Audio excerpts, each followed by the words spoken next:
Friends, हम ionic equilibrium में आज हम अगला लेक्चर स्टार्ट करते हैं, जिसके अंदर हम देखेंगे कॉन्जुगेट एसिड और बेस पेयर के बीच में क्या रिलेशंस होती है और उससे हम पीएच को किस तरह से फाइंड आउट करते हैं। तो चलिए आज हम आते हैं कॉन्जुगेट एसिड और बेस पेयर की रिलेशंस देखते हैं और पीएच हम किस तरह से फाइंड आउट करते हैं। तो आज हमारा टॉपिक है आयनिक इक्विलिब्रियम, पार्ट 2 पढ़ रहे हैं इक्विलिब्रियम का। केमिकल हम पढ़ चुके हैं और उसके अंदर हम lecture number 3 conjugate acid base pair के बारे में हम स्टडी करेंगे। तो ये सबसे पहले कॉन्जुगेट एसिड बेस पेयर होता क्या है, इस पॉइंट को हम जानने की कोशिश करेंगे। तो हमारे पास आता है कॉन्जुगेट एसिड बेस पेयर। सबसे पहले इसको जानने की कोशिश करते हैं। तो देखिए कॉन्जुगेट एसिड बेस पेयर थोड़ा सा डिफरेंस होता है दोनों के अंदर, बहुत ज्यादा डिफरेंस नहीं होता। थोड़ा सा अगर हम ध्यान से देखेंगे तो हमें समझ में आ जाएगा। तो आप ध्यान से देखें इसके अंदर जो स्लाइड है, तो हमें पता लगता है कि कॉन्जुगेट एसिड बेस पेयर में conjugate acid base pair means difference between two species of only one एचाइन। एक एचाइन के बिहाफ पे दोनों स्पीसीज डिफरेंट हो। यदि कोई स्पीसीज एचाइन एक्सेप्ट कर लेती है that is called conjugate acid, और यदि कोई स्पीसीज एचाइन लॉस कर देती है that is called conjugate base. Clear? आप देखो याद कैसे रखोगे, एसिड हमेशा एचाइन की वजह से बढ़ती है। तो यदि हमने एसिड ले ली, एचाइन ले लिया, तो क्या बढ़ेगी? एसिड बढ़ेगी। और वे एचाइन निकाल दिया तो मतलब हमारा क्या बढ़ जाएगा? बेस बढ़ जाएगा। तो लेने पर हमेशा एसिडिटी बढ़ती है तो एसिड होगा, और देने पर क्या होता है? बेस होता है। तो when an acid loss A proton, कोई एसिड यदि प्रोटॉन लॉस कर देती है, मतलब माइनस कर देती है उसमें से, the residual part of its tendency to gain a proton therefore it behave as a base. अब सिंपल सा एक स्पेशल नोट है जिसको हमें ध्यान रखना होगा, और इसको स्ट्रॉन्ग, जितनी स्ट्रॉन्ग एसिड्स होती है, कोई भी स्ट्रॉन्ग एसिड है, have a weak conjugate base. जैसे एस्टोसोफोर है, ये कैसी एसिड है? स्ट्रॉन्ग एसिड है। तो ये अगर डिसोसिएट होगी तो H पॉजिटिव और HSO4 नेगेटिव। तो इसने क्या कर दिया? एचाइन लॉस कर दिया, इसमें से चला गया। तो कहता है any species which give loss, ये अपना एचाइन, इसने, इस स्पीसीज ने अपना एचाइन क्या कर दिया? इसमें से लॉस कर दिया, खत्म कर दिया। तो ये हमारे पास क्या कहलाएगा? कॉन्जुगेट बेस कहलाएगा। तो ये स्ट्रॉन्ग एसिड है तो इसका वीक कॉन्जुगेट बेस होगा। आई होप कि स्ट्रॉन्ग एसिड का हमेशा वीक कॉन्जुगेट बेस होता है, और जो वीक एसिड होती है उनका हमेशा क्या होता है? स्ट्रॉन्ग कॉन्जुगेट बेस होता है। अब वीक एसिड में मान लो हमारे पास एसिटिक एसिड है, अब ये डिसोसिएट होगी तो हमारे पास होगी CH3 CO नेगेटिव और H पॉजिटिव। अब इसने देखो एचाइन लॉस कर दिया है, माइनस हुआ है ना, इसमें भी एचाइन लॉस कर दिया है। तो लॉस करने के बाद ये हमारे पास जो बना है ये कॉन्जुगेट बेस बना है। लेकिन ये कैसी है? वीक एसिड है। तो ये वीक एसिड है तो इसका स्ट्रॉन्ग कॉन्जुगेट बेस बनेगा। ये वेरी इंपॉर्टेंट पॉइंट है, याद रख लें इसको अच्छी तरह से कि स्ट्रॉन्ग का वीक कॉन्जुगेट बेस बनता है और वीक का कैसा बनता है? स्ट्रॉन्ग कॉन्जुगेट बेस की फॉर्मेशन होती है। तो ये पॉइंट हमारे माइंड में रहना चाहिए। अगर हम एग्जाम्पल लें, अभी मैंने आपके सामने एग्जाम्पल रखे, फिर एक और एग्जाम्पल ले लेते हैं हम।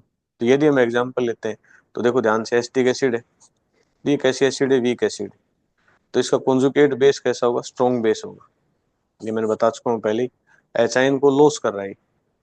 और ये NH3 है, ये इससे एचाइन ले लेगा, एक्सेप्ट कर लेगा, तो किस में बदलेगा? NH4 positive. तो मतलब कोई भी स्पीसीज यदि एचाइन गेन करती है तो हमारे पास क्या बनाती है? लॉस करती है। गेन करती है तो एसिड को बढ़ाएगी, तो कॉन्जुगेट एसिड की फॉर्मेशन करती है। तो ये हमारे पास क्या हो गया? Conjugate acid. क्योंकि वीक बेस है तो स्ट्रॉन्ग कॉन्जुगेट एसिड की फॉर्मेशन होगी। आई होप कि ये पॉइंट आपको क्लियर हो गया होगा, इसमें किसी कैंडिडेट को किसी प्रकार का कोई डाउट नहीं होना चाहिए। ये कंसेप्ट आपको क्लियर होना चाहिए। किसी कैंडिडेट को डाउट है तो बताइए।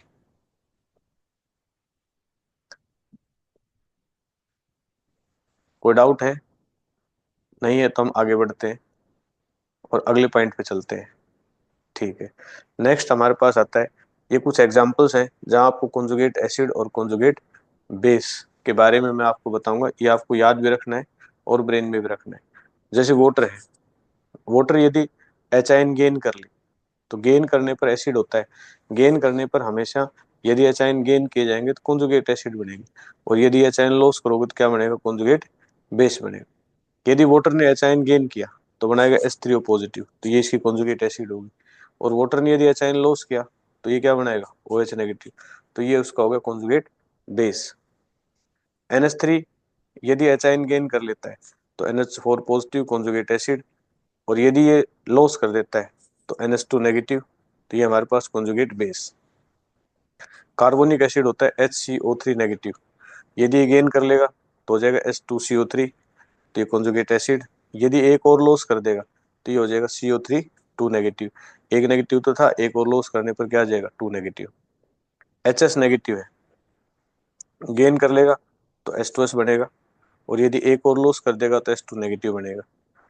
H2PO4 नेगेटिव, यदि ये गेन कर लेगा तो H3PO4 पूरी तरह से हो जाएगा, एक और लॉस कर देगा H3PO4 2 नेगेटिव हो जाएगा। H HPO4 2 negative, PO3 negative, और ये एक नेगेटिव रहता है इसके पास, PO नेगेटिव, एक गेन कर लेगा तो इसमें कन्वर्ट होगा, और ये कभी भी एग्जिस्ट नहीं करता है, मतलब यहाँ लॉस नहीं होते। तो इन दोनों का ध्यान रखना, HPO3 2 नेगेटिव और H2PO2 नेगेटिव, ये गेन गेन कर सकते हैं, लॉस नहीं कर सकते अपने अंदर से, तो इस वजह से इनके कॉन्जुगेट एसिड बनते हैं, इनके कॉन्जुगेट बेस कभी भी नहीं बनते, ये याद रखने हैं। आई होप कि हमें पता लग गया होगा कि किस स्पीशीज का कॉन्जुगेट एसिड कैसे बनता है और कॉन्जुगेट बेस की फॉर्मेशन कैसे होती है। तो हैंड रेज कर दे फटाफट यदि ये कंसेप्ट आपको क्लियर हो गया है तो। ओके, नेक्स्ट पॉइंट पर आते हैं हम।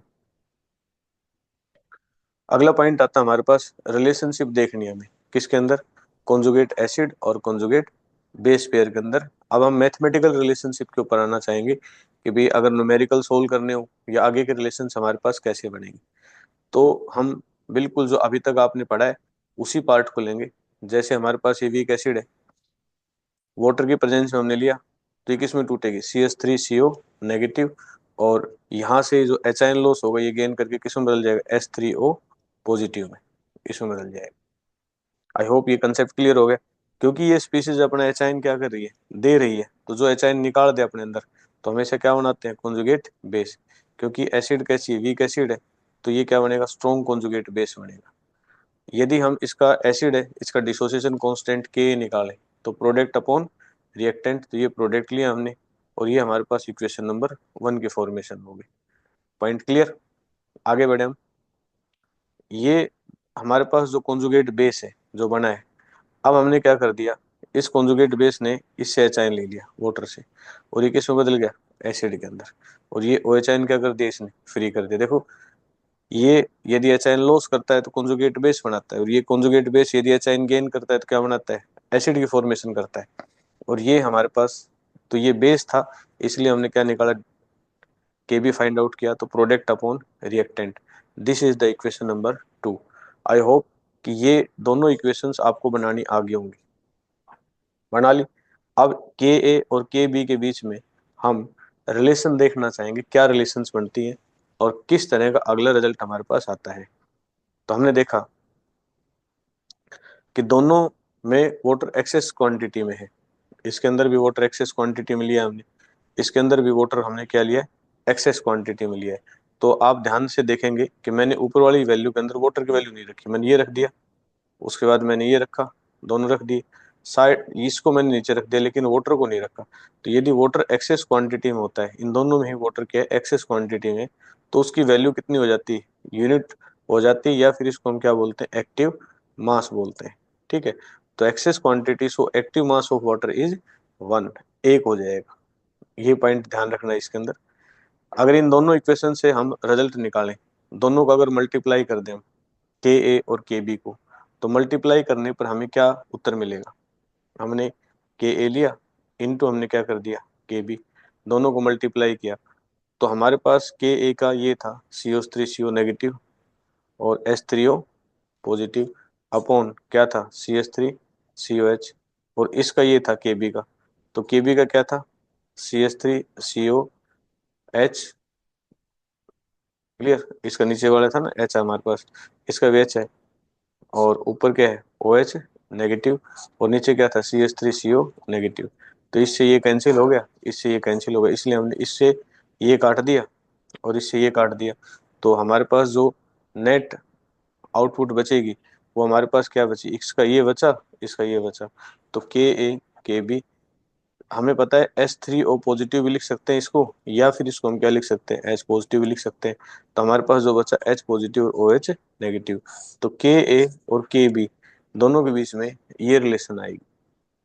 तो यदि हम दोनों का एसिड बेस पेयर लेके चलें और दोनों के बीच में रिलेशन निकालें तो हमारे पास ये रिलेशन सेटअप होगी। आई थिंक ये कंसेप्ट आपको क्लियर हो गया होगा। आगे बढ़ते हैं हम। अब इन दोनों के बीच में रिलेशन क्या आई, के और के बी के बीच में H पॉजिटिव और OH नेगेटिव की रिलेशन आई।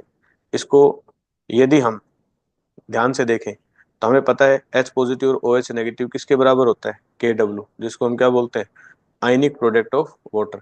तो हमारे पास एक नया रिजल्ट निकल के आया कि के ए के बी इजकल टू KW, इसके बराबर होता है।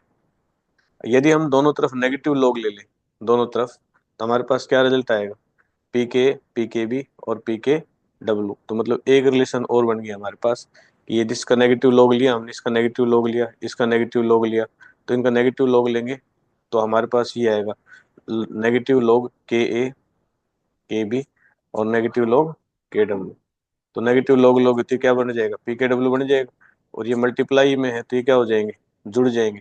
तो के ए और ये प्लस नेगेटिव लॉग के बी, नेगेटिव लॉग की जगह हम के रख देंगे और प्लस क्या हो जाएगा, पी के बी हो जाएगा, और ये क्या हो जाएगा, PKW हो जाएगा। आई होप कि ये कंसेप्ट आपको क्लियर हो गया होगा। तो हमारे पास PKA PKB, ठीक है, और PKW, इन तीनों में एक नई रिलेशन आई जो कि हमारे पास कॉन्जुगेट एसिड और बेस पेयर समझने के बाद समझ में आई कि रिलेशन हमारे पास किस तरह से बनी। 25 डिग्री सेल्सियस पे पता है KW कितना होता है, 10⁻⁻14 होता है, और PKW कितना होता है, 14। तो हम इनकी जगह रिलेशन दे सकते हैं एक और, कि भी PK plus PK is equal to क्या लिख सकते हैं हम, 14, या KA into KW is equal to 10⁻⁻14 रख सकते हैं। तो एक रिलेशन हमारे पास और निकल के आई इसके अंदर। तो ये कॉन्जुगेट एसिड और बेस पेयर के लिए इक्वेशन एप्लीकेबल है। यदि और किसी जगह आप इस इक्वेशन को एप्लीकेबल करोगे तो एप्लीकेबल नहीं होंगी, ये पॉइंट हमें ध्यान रखना होगा।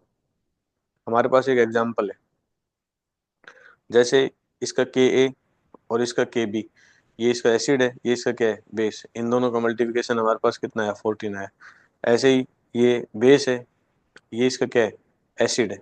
तो इन दोनों का मल्टीप्लिकेशन कितना है, 10⁻⁻14 हम रख सकते हैं। हमारे पास एक क्वेश्चन है, फटाफट बताइए इसके आंसर्स क्या होंगे पॉसिबल। फटाफट write down the conjugate base of each of the following given below. इन सब एसिड्स में से जिस जिसके आप लोग बेस लिख सकते हो वो लिखिए। तो हम आते हैं कि भाई इसका कौन कौन से हमारे पास इसके कॉन्जुगेट एसिड और कौन से कोई हमें कॉन्जुगेट बेस बताने। तो कॉन्जुगेट बेस बताने का मतलब कोई भी स्पीशीज जो चाहे लॉस करेगी वो कॉन्जुगेट बेस बनाएगी। अब H2O है हमारे पास, अगर वो हम यहाँ से स्टार्ट करते हैं, HNO3 से स्टार्ट कर लो। HNO3 में क्या होगा, हमारे पास ये है HNO3। अगर ये H लॉस कर देगा तो हमारे पास क्या बनेगा, HNO2 है, तो लॉस कर देगा तो क्या बन जाएगा, NO2 नेगेटिव। तो पहला तो ये हो जाएगा हमारे पास। H2O में से यदि H लॉस कर दो तो OH नेगेटिव हो जाएगा। H2S में से H लॉस कर दो तो HS नेगेटिव हो जाएगा।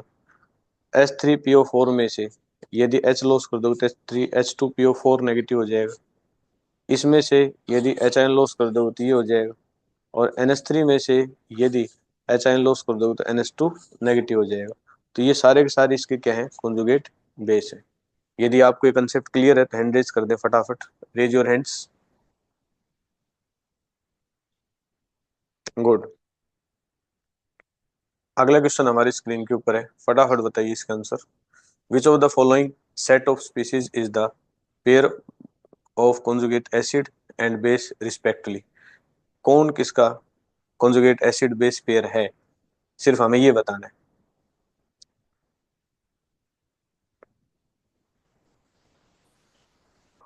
Conjugate acid base pair respectively. चलिए हम चलते हैं, इसको डिस्कस करते हैं। एक बच्चे ने जवाब भी दिया है, शाबाश, दिव्या ने दिया है। फर्स्ट वाले केस में अगर हम ध्यान देखें तो हमारे पास H2CO3 है, तो क्या इसका कॉन्जुगेट बेस है? तो H2CO3 हमारे पास जो है ये एच आयन लॉस करेगा, एक एच आयन लॉस करेगा, सिर्फ सिंगल वन के ऊपर भी आपको बताया था हमने, ठीक है। तो ये एस टू इसका कॉन्जुगेट बेस नहीं है, ये कॉन्जुगेट एसिड कॉन्जुगेट बेस, तो ये नहीं बनेगा इसका कॉन्जुगेट बेस। इसके अंदर देखें हम तो ये हमारे पास है CH3COH, ये एसिड तो है लेकिन ये इसका कॉन्जुगेट बेस नहीं है। कॉन्जुगेट बेस कैसे हो जाएगा? अगर ये एच आयन लॉस कर देता तो ये होता CH3CO नेगेटिव, तो ये भी नहीं हुआ। तीसरे वाले पार्ट में आते हैं हम, थर्ड पार्ट में। थर्ड में देखते हैं NH4 पॉजिटिव है और ये NH4OH है। तो यहाँ हमने देखा कि ये कॉन्जुगेट एसिड क्या कर लिया इसने कि ये हमारे पास NH4 पॉजिटिव और ये हमारे पास क्या है OH नेगेटिव, ये बेस है। लेकिन ये जो NH4 में से देखेंगे ध्यान से तो NH4 इस तरह से नहीं, अगर डिसोसिएट करेंगे तो ये अमोनिया बनाएगा NH3, और NH3 एक एच आयन गेन करने के बाद किस में बदल जाएगा? NH4 positive. तो ये हमारे पास पूछ ये रखा था कि कॉन्जुगेट एसिड का बेस पेयर रिस्पेक्टली, तो ये हमारे पास इसकी कॉन्जुगेट एसिड फॉर्मेशन कर रहा है, ये CN है, ये गेन कर रखा है इसने। तो इस तरह से इसका आंसर जो 3 है वो बिल्कुल सही है। Select out the strongest base, तीनों में से बताइए कौन सा स्ट्रॉन्गेस्ट बेस है। आप ध्यान से देखें, हमारे पास select out the strongest base, cyanide है, उसने एच आयन गेन किया तो HCN बन गया, तो ये इसकी क्या होगी? वीक एसिड होगी। तो वीक एसिड का हमेशा क्या होता है? स्ट्रॉन्ग बेस होता है, ठीक है। अच्छा, इसने गेन किया HCl, ये भी स्ट्रॉन्ग एसिड होगी। इसने गेन किया ये HBr, ये भी स्ट्रॉन्ग एसिड होगी। इसने गेन किया HBr, ये भी स्ट्रॉन्ग एसिड होगी। तो जो स्ट्रॉन्ग एसिड होती है हमेशा, और तो उसका कॉन्जुगेट बेस कैसा बनता है? वीक बनता है हमेशा, उसका क्या बनता है? वीक बेस बनता है। लेकिन हाइड्रोजन साइनाइड जो है वो वीक एसिड है, तो उसका बेस कैसा होगा? स्ट्रॉन्ग बेस होगा। तो हमारे पास आंसर क्या आएगा? फर्स्ट आएगा। यदि आपको ये क्लियर हो गया हो तो हैंड रेज ऊपर, हैंड रेज कर दे फटाफट। क्लियर? सिंपल सिंपल क्वेश्चन है, तो हम थोड़ा सा ध्यान से देखेंगे तो हमें आंसर समझ में आएंगे। Determine the ionization constant of if Kb for acid is this. Ionization constant पूछा है के, और Ka और Kb के बीच में मैंने अभी रिलेशन बताई थी आप लोगों को, तो फटाफट बताइए इसका आंसर क्या आएगा। Determine the ionization constant of acetic acid if, हमें Kb दे रखा है उसका, तो Ka और Kb और आयोनाइजेशन कांस्टेंट में क्या रिलेशन थी? चलिए मैं एक्सप्लेन कर देता हूँ। Ionization constant ionic product of water, ये रिलेशन पढ़ी थी अभी हमने थोड़ी देर पहले। हम Ka Kb, इसका 10⁻14 होता है। Ka कितना दे रखा है हमें? Ka एसिटिक एसिड का दे रखा है, ये कितना दे रखा था हमें? Determine the ionization constant if Kb दे रखा था और हमें Ka फाइंड आउट करना है, तो Kb इसके नीचे चला जाएगा, तो Kb की वैल्यू ये है, Kw की होगी, तो ये हमारे पास Ka की वैल्यू आ जाएगी। यदि आपको क्लियर है तो हैंड रेज कर दे फटाफट। अगले पॉइंट पे चलते हैं हम। आप लोगों ने पीछे टॉपिक किया था, उसमें ये कुछ समरी है जिनको आप लोगों ने पढ़ा था, तो इन दोनों समरी को एक बार फिर से मैं रिवाइज करवा रहा हूँ आपको। Ka C अल्फा स्क्वायर के बराबर होता है, H ion concentration C alpha के बराबर होती है, और √Ka pH negative logarithm of H ion, और यदि पीएच जो है half Pk half log Kc, ये वैल्यू हम निकाल चुके हैं पहले। ऐसे Kb की वैल्यू हम निकालें, तो ये हमारे पास आंसर्स आए थे पीछे। अब इन्हीं टॉपिक्स में से कुछ के ऊपर अब हम क्वेश्चन करने की कोशिश करेंगे।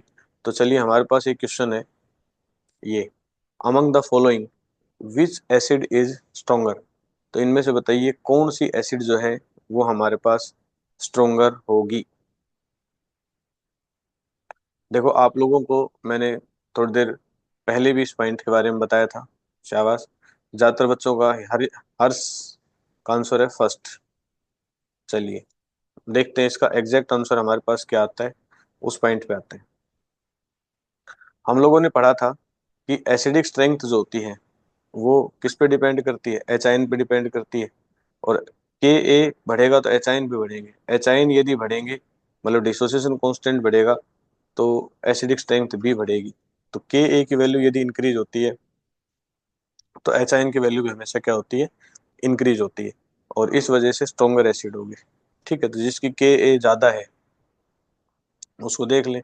तो माइनस में हम देखें ध्यान से, तो ये 10⁻⁻1, 10⁻⁻3, 10⁻5, 10, ये 1.5 है, ये 5 है, सबसे कम वैल्यू यही है।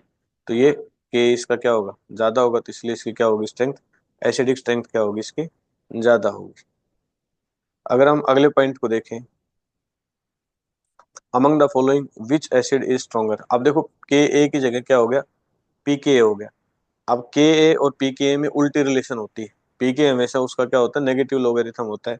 तो पी के के केस में उल्टी हो जाएगी, पी के घटेगा तो स्ट्रेंथ जो है वो बढ़ेगी, एसिडिक स्ट्रेंथ बढ़ेगी, उल्टी रिलेशन होगी। तो पी के सबसे कम किसका है, सबसे पी के ए, ये दोनों तो हमारे पास पी के भी है। तो पहले तो यहाँ से पी के निकालना पड़ेगा हमें, और उसके बाद फिर हम आगे बढ़ेंगे। तो हमारे पास पी के ए निकालिए, इसका सबसे पहले क्या होगा, चलिए। तो पी के ए प्लस पी के बी इजिकल टू कितना आता है बताइए, 14 लेके चले थे हम। तो हमारे पास पी के बी दे रखा है 2, तो इसका पी के ए कितना हो जाएगा 14, तो पी के ए इसका आएगा 12, और इसका पी के ए कितना आएगा भी,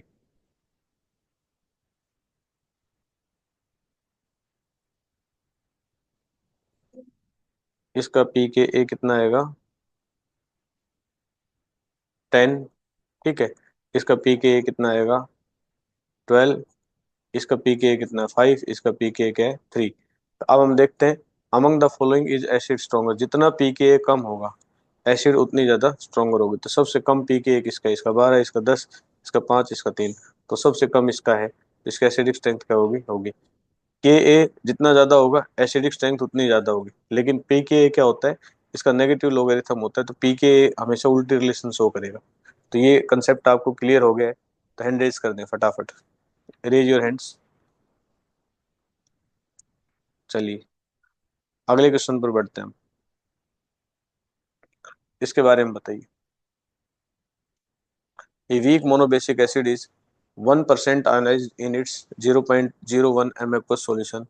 Determine the ionization constant of the acid. Acid का आयोनाइजेशन कांस्टेंट हमें बताना है, क्या होगा, 0 आयोनाइज्ड अल्फा की वैल्यू दे दी 1%, 1/100 का मतलब 0.01। तो चलिए मैं एक बार एक्सप्लेन कर देता हूँ, हमें आयोनाइजेशन कांस्टेंट फाइंड आउट करना है। ठीक है, तो आयोनाइजेशन कांस्टेंट हमारे पास क्या होगा, किसका निकाल रहा है, आयोनाइजेशन कांस्टेंट ऑफ एसिड। तो एसिड का आयोनाइजेशन कांस्टेंट क्या होता है, के किसके बराबर होता है, सी अल्फा स्क्वायर। अब हमारे पास सी कितनी दे रखी है, 10⁻⁻2, कैसे, 0.01 है तो इसको 10⁻⁻2 लिख सकते हैं। तो हमने रखा 10⁻⁻2, ये 1% है, 1% का मतलब 1/100, 1/100 का मतलब 10⁻⁻2। तो इसको हमने रख दिया, इसका क्या कर देंगे हम स्क्वायर, और ये वैल्यू रखेंगे तो 10 हमारे पास कितनी आएगी, 6 आएगी। आई होप कि ये कंसेप्ट आपको क्लियर हो गया। नेक्स्ट क्वेश्चन पर आते हैं हम। If degree of dissociation of m/10 hx is 1.2%, calculate h, pH, x और k। तो ये हमें बताना है, तो मैं एक बार एक्सप्लेन कर देता हूँ, लगभग आप लोगों को क्लियर होगा। थोड़ा सा मैं एक्सप्लेन कर देता हूँ तो पॉइंट आपको और जल्दी क्लियर हो जाएगा। ठीक है, तो हमारे पास क्वेश्चन दे रखा है ये, इस क्वेश्चन को हम लेके चल रहे हैं। हमें दे रखा है एच एक्स, ये डिसोसिएट होगा किसके अंदर, डिसोसिएट होगा एच पॉजिटिव और एक्स नेगेटिव के अंदर, दो के अंदर डिसोसिएट होगा, एच पॉजिटिव और एक्स नेगेटिव में।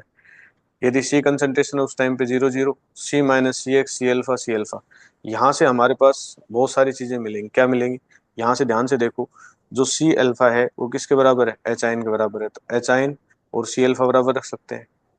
सी अल्फा एक्स नेगेटिव के बराबर है, तो सी अल्फा एक्स नेगेटिव, मतलब एक रिलेशन तो हमारे पास यहाँ से निकल के आ गई। कि जो सी अल्फा है एच के बराबर भी होती है सी अल्फा एक्स नेगेटिव। यदि हम सी अल्फा निकाल लें तो हमारी समस्या मिट जाएगी। तो सी कितनी दे रखी है 1/10, ये देखो m/10 दे रखी है तो 1/10। अल्फा कितनी दे रखी है 1.2%, तो 1/2/100। तो ये हमारे पास ये होगी। तो तीन आंसर तो हमारे पास सीधे सीधे आ गए, एच की वैल्यू आ गई, एक्स की वैल्यू आ गई। यहाँ तक किसी कैंडिडेट को डाउट? अब हमें एक कंसेप्ट क्लियर है कि जो एच पॉजिटिव है वो हमारे पास किसके बराबर है, एच पॉजिटिव 1.2 10⁻³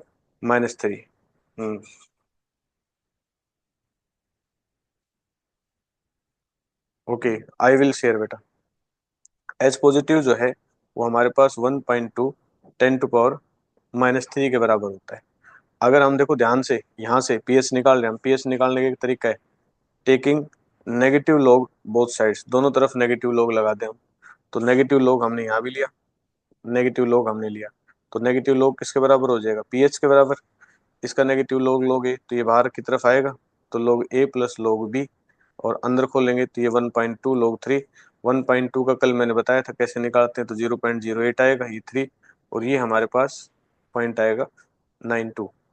ऐसे ही जब हम k निकालेंगे तो सी अल्फा स्क्वायर, सी की वैल्यू पता है, अल्फा की वैल्यू पता है, तो ये हमारे पास डिसोसिएशन कांस्टेंट आ जाएगा। आई होप कि ये कंसेप्ट आपको क्लियर हो गया होगा। ठीक है, कर लेंगे सोल्व। अगला क्वेश्चन सोल्व करें। Calculate the pH of 0.1 m solution of acetic acid, और इसका आयोनाइजेशन कांस्टेंट जो है हमारे पास ये दे रखा है। फटाफट बताइए, अब मैं टाइम दूंगा आपको सोल्व करने के लिए, तो फटाफट टाइम लगाइए इसको सोल्व करने में। चलिए मैं एक्सप्लेन कर देता हूँ। हमसे क्वेश्चन में पूछा क्या गया है, हमसे क्वेश्चन में बहुत सिंपल बात पूछी गई है, कैलकुलेट द पीएच, हमें पीएच निकालना है। किसका निकालना है, वीक एसिड का निकालना है। तो वीक एसिड का पीएच का फॉर्मूला क्या पढ़ा था, pH is equal to 1/2 pK minus 1/2 log C, ये रिलेशन पढ़ी थी हमने। अब पी के ए हमें कितना दे रखा है, आयोनाइजेशन कांस्टेंट, ठीक है, हमें, और कंसंट्रेशन कितनी दे रखी है 0.1 दे रखी है हमें। ठीक है, तो देखो log सी की वैल्यू हमें कितनी दे रखी है, ये दे रखी है log सी की वैल्यू तो हमें दे दी 1/10। हमें पी के नहीं दे रखा, लेकिन हमें क्या दे रखा है, के ए दे रखा है। ये रहा देखो, आयोनाइजेशन कांस्टेंट ऑफ एसिड ये दे रखा है के ए 2 × 10। पी के में कन्वर्ट करना हो तो क्या करेंगे, माइनस लोग के माइनस लोग, ये पी के बन जाएगा इसका। अब इसका माइनस लोगे तो आगे की तरफ वैल्यू लेके आओगे तो 4.7 आ जाएगा। तो हमने देखो पी के की जगह 4.7 रख दिया। बाकी जब हम इसको सोल्व करके लेके आएंगे तो हमारे पास 2.85 आएगा। वीक एसिड का पीएच निकालने का हमारे पास ये फॉर्मूला आप लोगों को डेरिवेशन में पढ़ा था आप लोगों ने, और क्लियर भी हो गया होगा। अगले क्वेश्चन पर आते हैं हम। बताइए शाबाश। व्हाट इज द एच आइन इन 0.1 m aqua solution of HCl। ये यदि इसका के ए दे रखा है हमें, तो इसकी एच आइन कंसंट्रेशन बतानी है क्या होगी। तो मैं एक्सप्लेन कर देता हूँ डायरेक्ट। इस तरह की प्रॉब्लम दे रखी है हमें, के ए दे रखा है, कितना दे रखा है, ये दे रखा है, कंसंट्रेशन कितनी दे रखी है 0.1 दे रखी है। ठीक है, हमें एच आइन बतानी है, तो एच आइन कंसंट्रेशन हमें पता है किसके बराबर होती है, सी अल्फा के बराबर होती है। इसका मतलब सी और अल्फा दो चाहिए, सी तो ऑलरेडी हमें दे रखी है 0.1, अल्फा नहीं दे रखी। तो अल्फा कैसे होगी, अनरूट के अपॉन सी, के की वैल्यू दे रखी है, सी की वैल्यू दे रखी है। तो यहाँ से हमने किसकी वैल्यू फाइंड आउट कर ली, अल्फा की वैल्यू फाइंड आउट कर ली। एच आइन सी अल्फा, सी की वैल्यू ये थी, अल्फा हमने यहाँ से फाइंड आउट की, इसके अंदर पुट की, तो ये हमारे पास एच आइन कंसंट्रेशन आ गई। तो इस तरह के रिलेशन में हम इस फॉर्मूले का इस्तेमाल करेंगे। ठीक है, इस क्वेश्चन को देखें ध्यान से। इसमें हमें आयनाइजेशन परसेंटेज ऑफ आयनाइजेशन निकालनी है एसिटिक एसिड की in it 0.2 m aqua solution, और के ए हमें दे रखा है। बिल्कुल मिलती जुलती प्रॉब्लम है, वैसे ही थोड़ा सा फॉर्मूला हमारा क्या है इसमें डिफर है। तो के दे रख के ए, और हमें क्या करना है, find determine the percentage of ionization, मतलब अल्फा कितनी परसेंट हुई, अल्फा बतानी है हमें कितनी परसेंट हुई। तो यदि हमें अल्फा बतानी है तो हमने अल्फा की वैल्यू फाइंड आउट कर लेंगे, और k is equal to C alpha square, alpha is equal to √ k by C. तो अल्फा की वैल्यू क्या आएगी 10⁻²। ये आगे परसेंटेज निकालोगे तो कितने से मल्टीप्लाई करेंगे 100 से, तो ये हमारे पास कितना परसेंट आ गया, 1% हमारे पास सॉल्यूशन आ गया। ठीक है, तो इस तरह से हम इसको फाइंड आउट कर लेंगे। तो आज जो हमने सीखा, जो हमने जानने की कोशिश की, वो हमने कॉन्जुगेट एसिड बेस पेयर के साथ पीएच की क्या रिलेशन है, या हमने जाना कि के ए और के बी निकालते हैं तो उसका के डब्ल्यू के साथ क्या संबंध है। तो ये इस टॉपिक के अंदर हमने कंसेप्ट को क्लियर किया है। आई होप कि आपको बहुत अच्छा समझ में आया होगा। थैंक यू, धन्यवाद।